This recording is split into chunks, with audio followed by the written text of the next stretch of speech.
we began the effort for the building of an ashram up in Tuttle Creek Canyon in the midst of the Sierra Nevada mountains,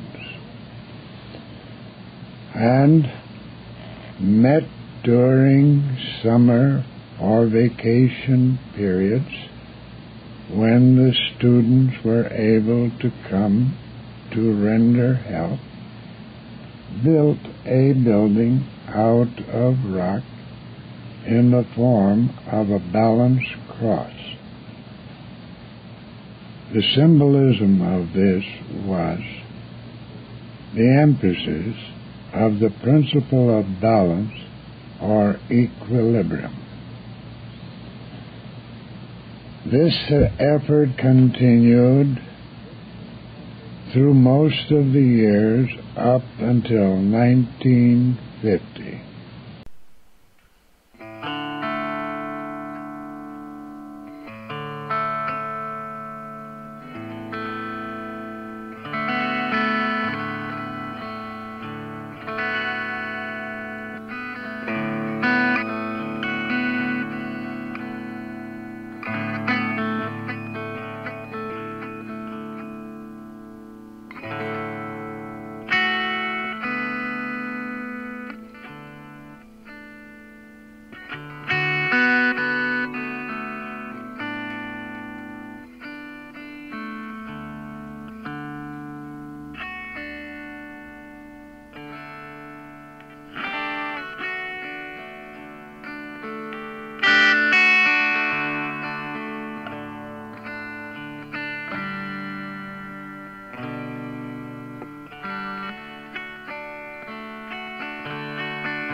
But it's behind that little ridge you see there. Uh-huh. So you can't actually see it from here? Oh, no. Oh, no. Can you remember the first time you went to the site of the ashrama? Yes. What went through your mind? Did you know that was the place? Well, I was...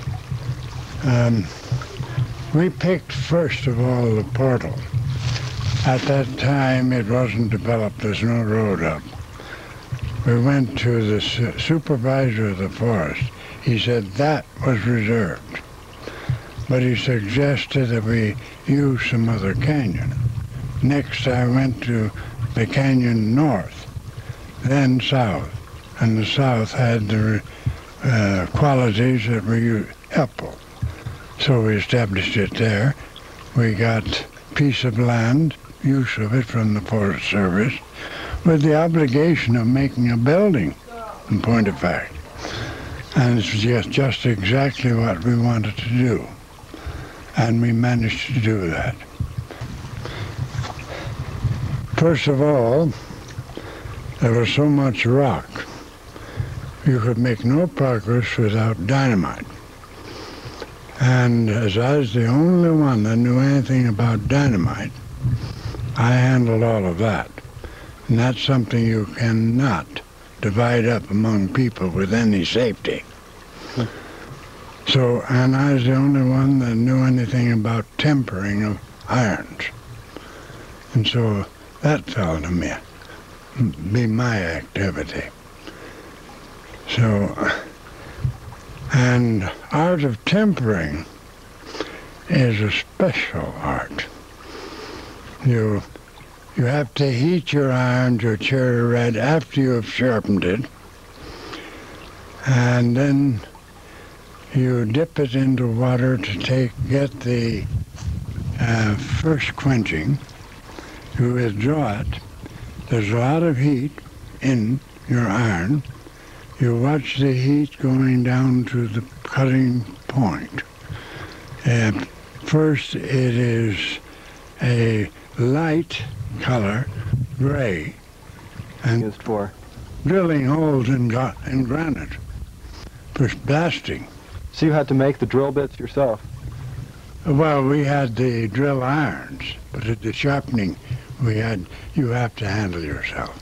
You also had to cut the road out to get up there, and then you start with donkeys and mules and things? Right, but then when we built, we had to take heavy lumber. So we had to make a trail that would widen up our tractor and trailer to take our stuff up. And how is it that you knew how to use dynamite? I've been prospecting. Did you find anything? Oh yes, but not rich enough. I was the son of a Methodist clergyman, and the influence of my early years that remained significant was the influence of the home, the church, and the school. As I look back at the thinking of the days before adolescence, that thought was not my own, but reflected the influence about me. But when I became a teenager and adolescence broke out, which was the year of 1900, I began to think for myself. I accepted the ethical discipline of the church, which was a modified form of Puritanism. And, however, I began reflecting upon the religious doctrines. In those days, I often paced the streets in the pitch dark, for there was no illumination then. Thinking on theological problems, and ultimately rejected much of theological jargon.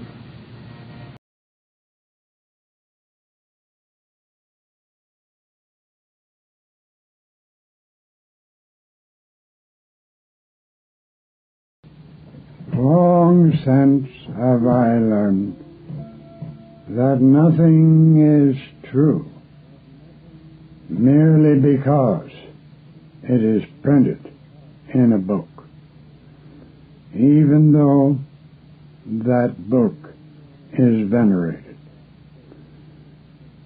The test of truth is far more complex than this.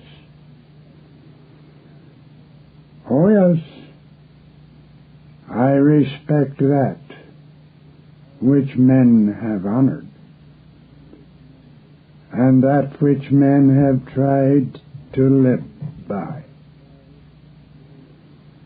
But the examination for truth determination is much more profound than that. Ultimately, truth became the object of my greatest interest. And the truth which we know with greatest assurance is the truth that is found in mathematics. And so, ultimately, mathematics in its pure form became my central interest.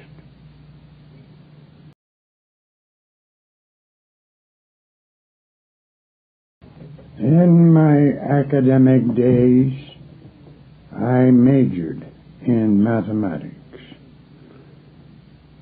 just because I loved the subject.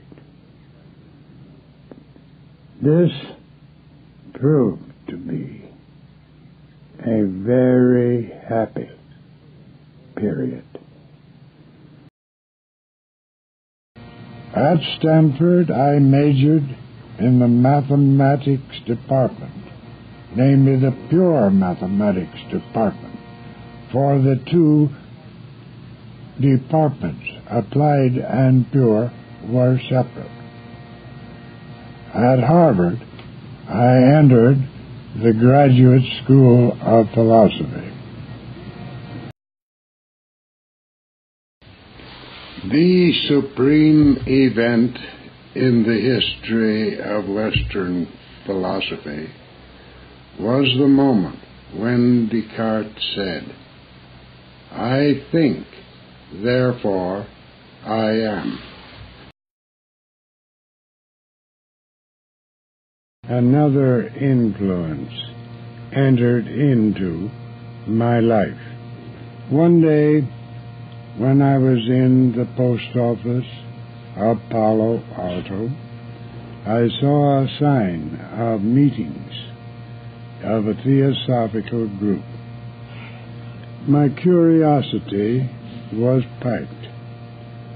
I heard my father once speak disparagingly of Theosophy, and I was immediately interested. So I undertook to go to a meeting of this group. I found it to be a branch of what was known as the Temple of the People.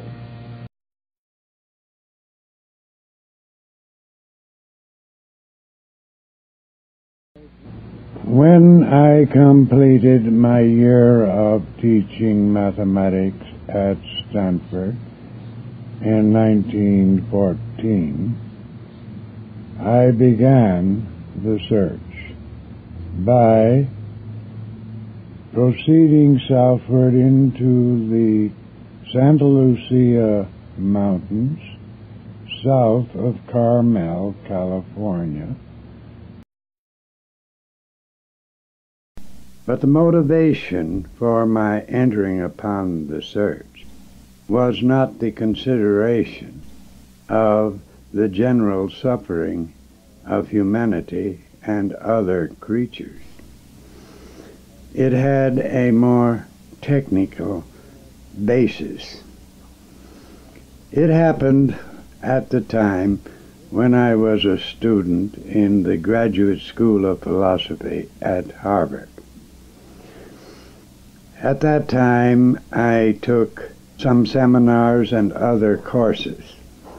In the seminar in metaphysics, on one occasion, one of the students gave a paper which was a form of a Vedantic philosophy, and he defended it successfully against the adverse criticism of all the other students and the professor. This impressed me. It implied that here this other way of thinking actually had positive value and might be true, although it was very different from the thinking of most Western students. I was so impressed that I decided that if this way of thinking is indeed true, then any philosophic orientation that neglected this source of truth would be incomplete. The result was that after a brief period of teaching in Stanford University, I decided to enter upon a search to see if indeed this way was in fact a possible way.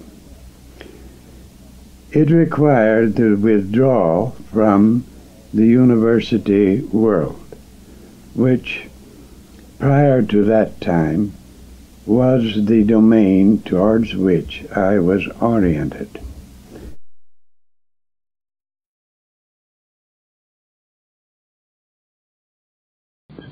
When I moved to Halcyon, there I met the woman who ultimately became my wife. I arrived there perhaps in 1914 or 1915. She was made the head of the propaganda department of the Temple of the People, and I became her assistant. We worked together for a couple of years, and then I was drafted in 1917 for the first war with Germany.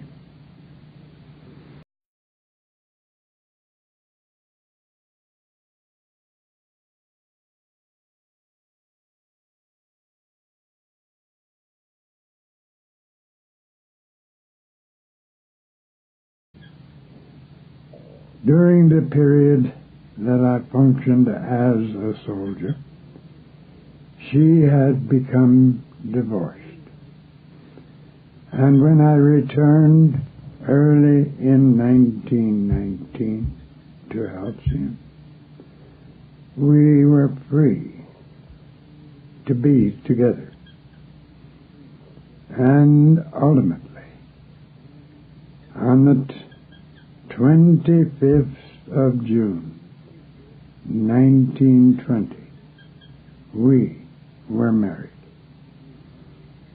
This was my first marriage, the one with Sharifa. And we between us founded the Assembly of Men.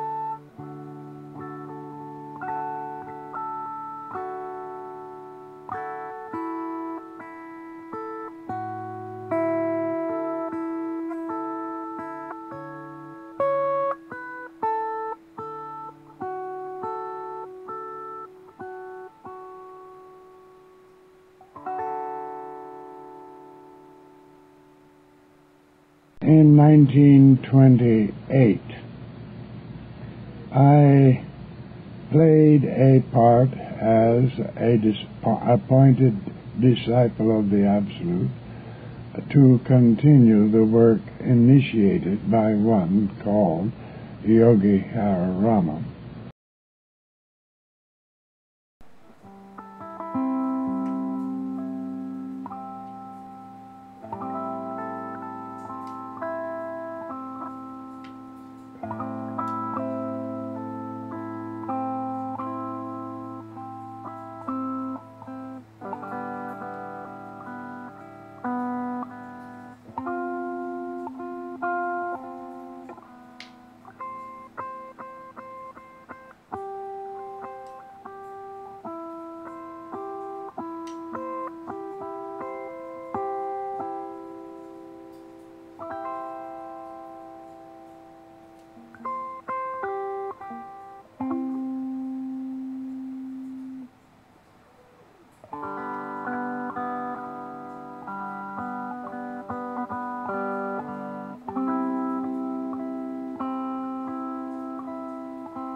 Back in the 30s,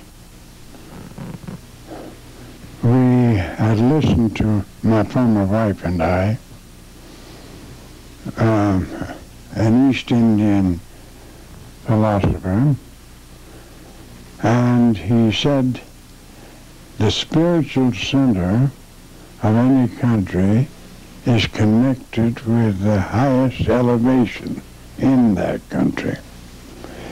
At that time, the highest elevation was Mount Whitney. So my wife and I decided to found a center up here as near to that point as we could.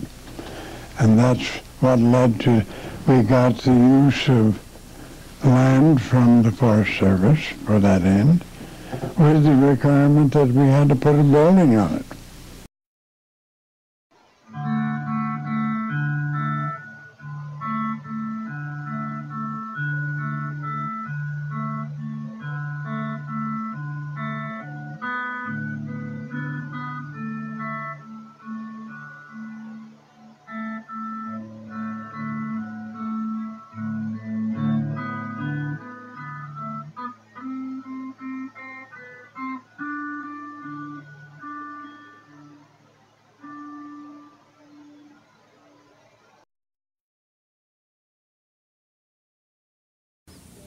After a search of 22 years, in which most of the time I was stumbling and moving blindly, ultimately I found a representation of the philosophy of Shankara, and through perusal of that, there was initiated in my own case an experience of monumental importance in my own life.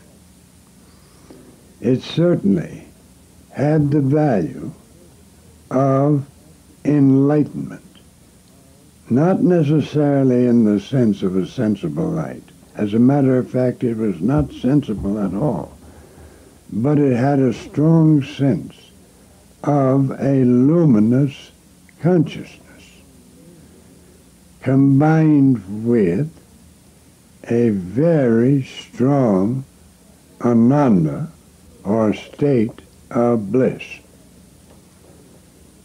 This event took place in the middle of the afternoon as I was sitting in a porch swing after having read the portion of Shankara's thought in the System of the Vedanta by Paul Deussen that dealt with the subject of liberation. I have described what happened before, and I'll repeat it again. I had this sense that I'm already that which I seek, Therefore, nothing is to be attained. And I thought that would be the end of the matter. But at that moment, it was as though the heavens opened and a treasure of consciousness fell at my feet, far beyond anything I had ever expected. And it was out of that event that the philosophy of consciousness without an object was ultimately born.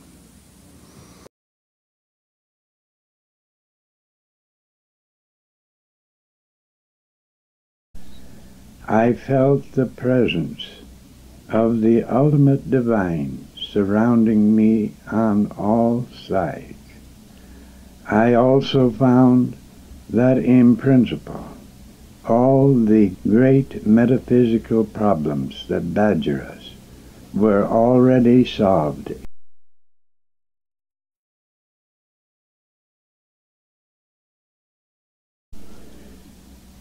In other words, I found that behind the veil there is a great beauty, and that there is a benign quality that ultimately rules the universe.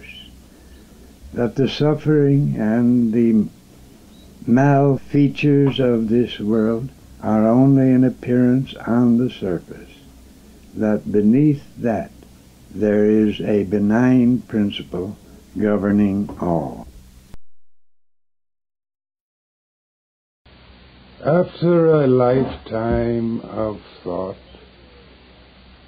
has eventuated or has been distilled into three fundamental propositions,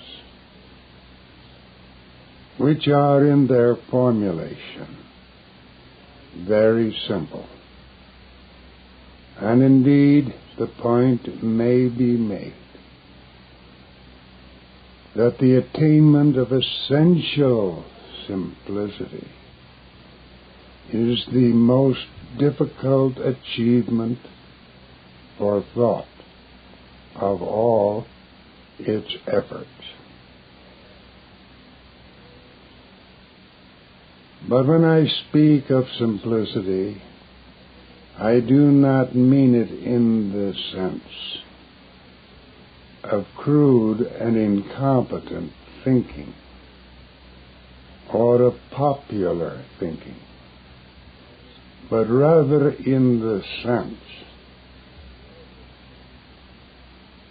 that pure mathematics is the simplest form of all thought, because it is the most pure. These three propositions, as you will remember, are as follows. First, that consciousness is original,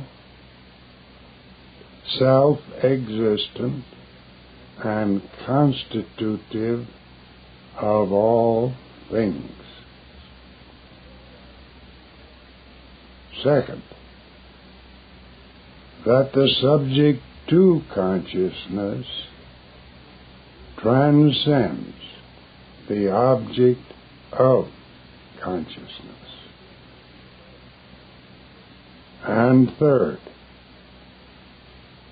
that there are three, and not two, fundamental organs, faculties, or functions of cognition.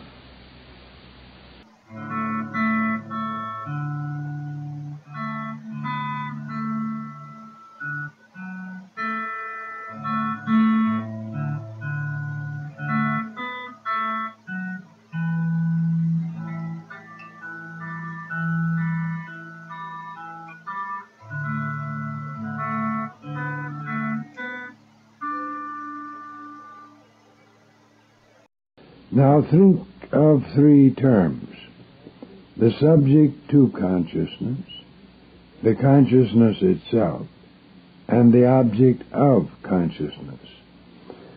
This statement would imply that the middle term is that alone which is eternally real. It is the consciousness, not the self, not the world, but the consciousness which ties the two together. I aware of that world. It is the consciousness between. In most philosophies, consciousness is viewed as a relationship. Here it is viewed as self-existing, the original source from which all things come, that it is the unborn and the undying. But selfhood is born, and worlds are born, dependent upon the consciousness and derived from the consciousness. And the consciousness is not merely just a relationship between these two, but is the original reality.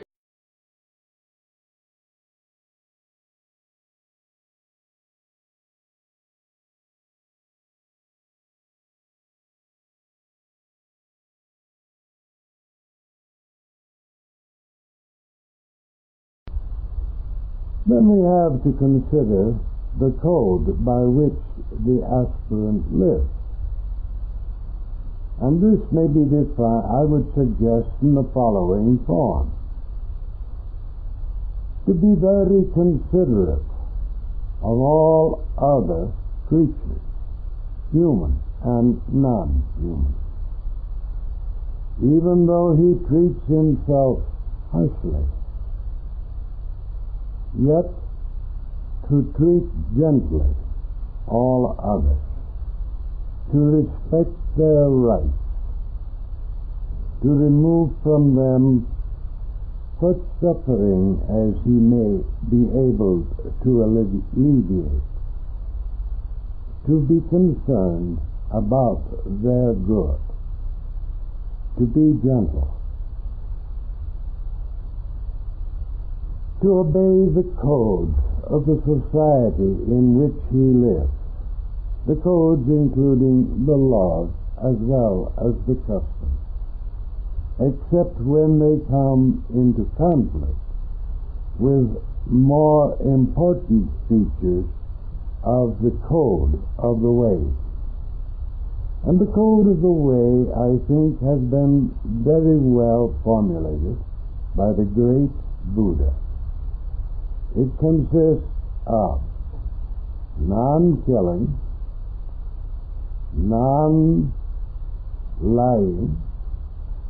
non-stealing, non-concupiscence, and non-intoxication.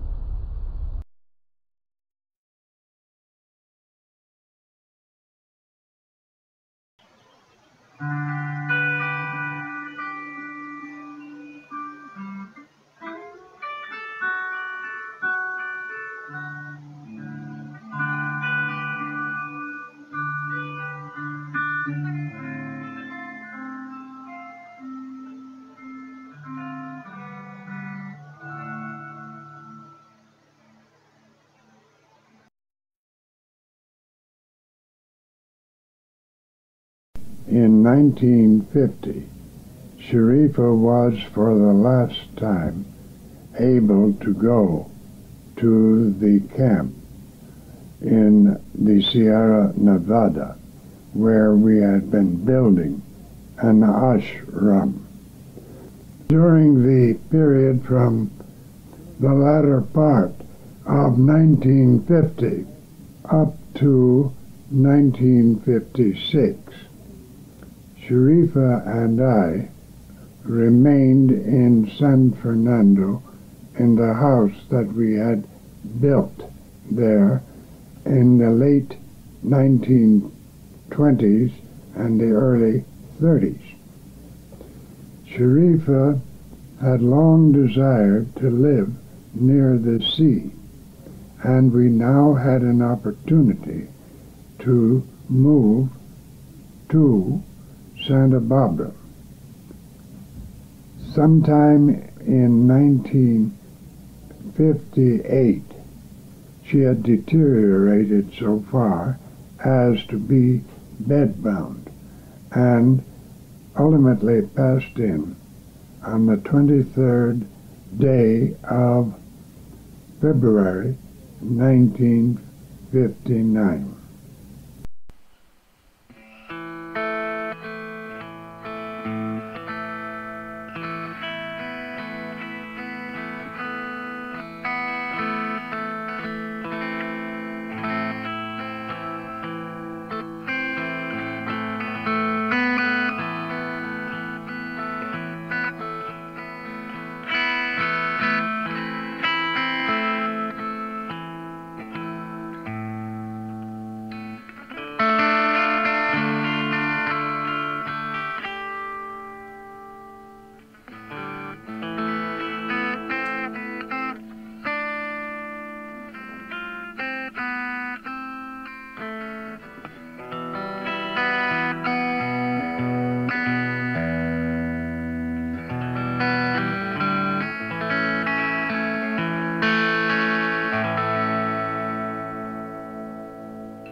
It had been my plan to go to the ranch that was near to Lone Pine for the final period of life.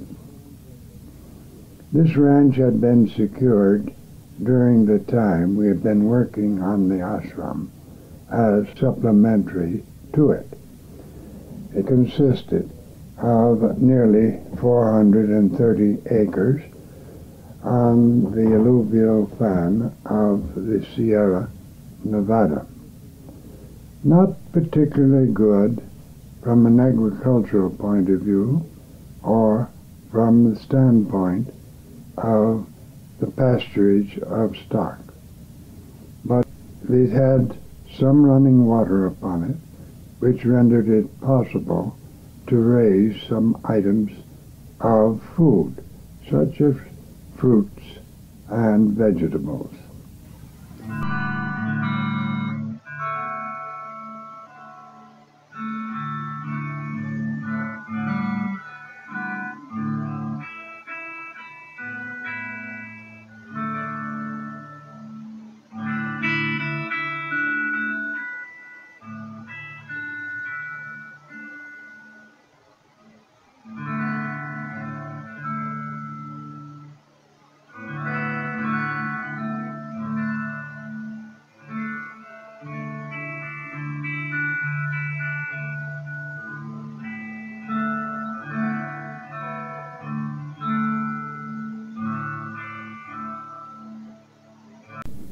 She loved the mountains, which almost rise from our backyard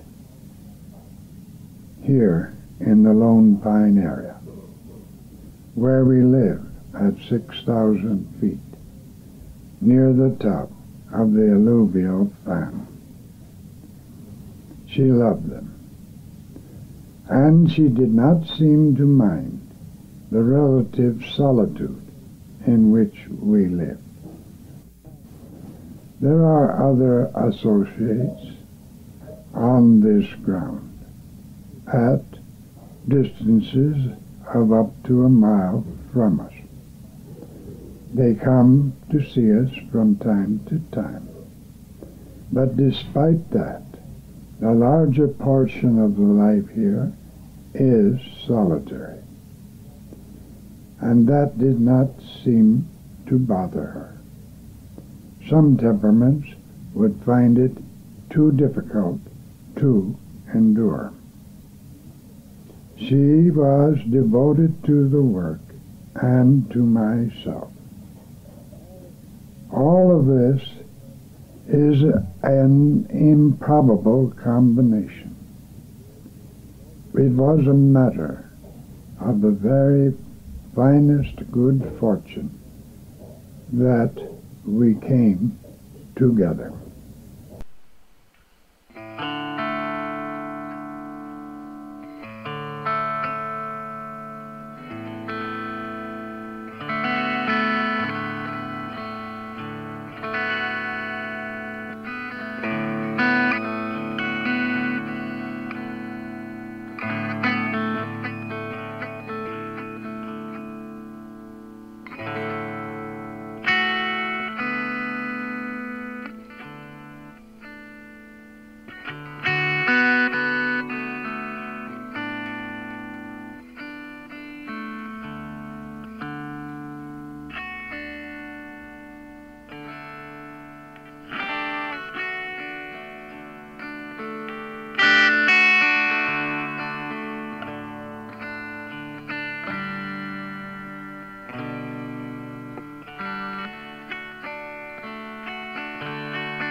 Sunday, December 7th, Lone Pine, California.